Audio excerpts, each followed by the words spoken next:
disputing Felix making the jump because he truly did make the jump. He's truly a badass. But here's what we want to take a look at. Now, in the test footage, they use standard lens cameras, which shows, what things actually truly look like. As you can see here in the background, the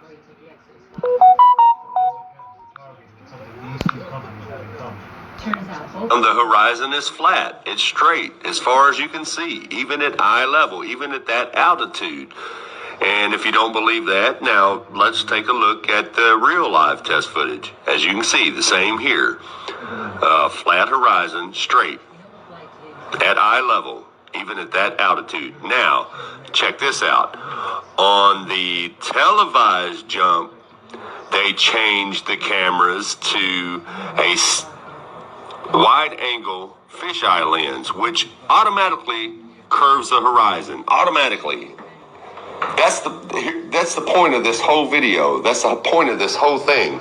When they show you anything from a high altitude that's televised on mainstream media, they automatically use a wide-angle lens, a fisheye lens, to make the Earth look curved. And here we go. You can see it here on the televised jump.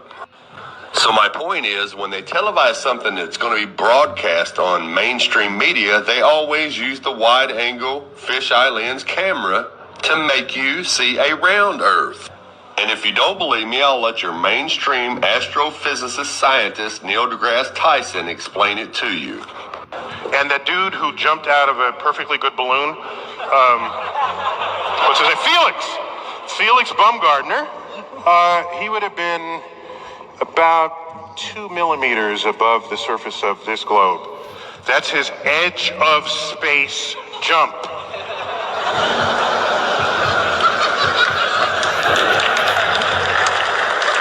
Now, it's fine. I don't have a problem if he does it, but the honesty of it would greatly diminish what I think people thought he was actually doing.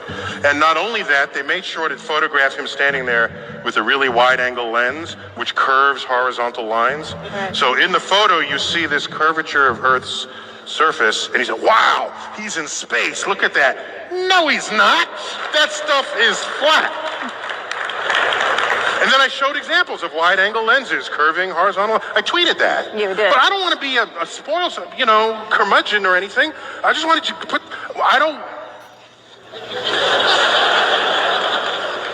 There's so much to actually be impressed with. I don't want you to be distracted by things that are not. That's all I'm trying to say. Excellent. Okay. Thank you. Okay, so you just heard your own mainstream scientists tell you cannot see the curvature of the Earth from 128,000 feet. So all you globers that claim you've seen the curvature of the Earth from an airplane, which is 4 times lower in altitude, you just got made look stupid. Now, I've got one more thing to point out and prove in this video. Listen to what the news reporter says about being able to hear Felix Baumgarten at that height. As Felix was standing there at the edge of space, he said something. It was difficult to understand because of transmission. He was so far up. Okay, the reporter stated it was difficult to understand transmission because he was so far up in 2012 at 128,000 feet. But yet, in 1969, 50 years ago, we could understand transmission from 238,000 miles away on the moon. It's one small step for man, one giant leap for mankind. Oh, that looks beautiful for radio. It has a stark beauty all its own. It's like much of the high desert of the United States.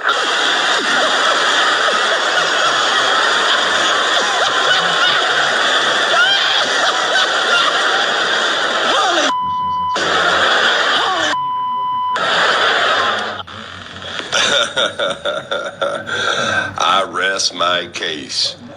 Thanks for watching, and God bless.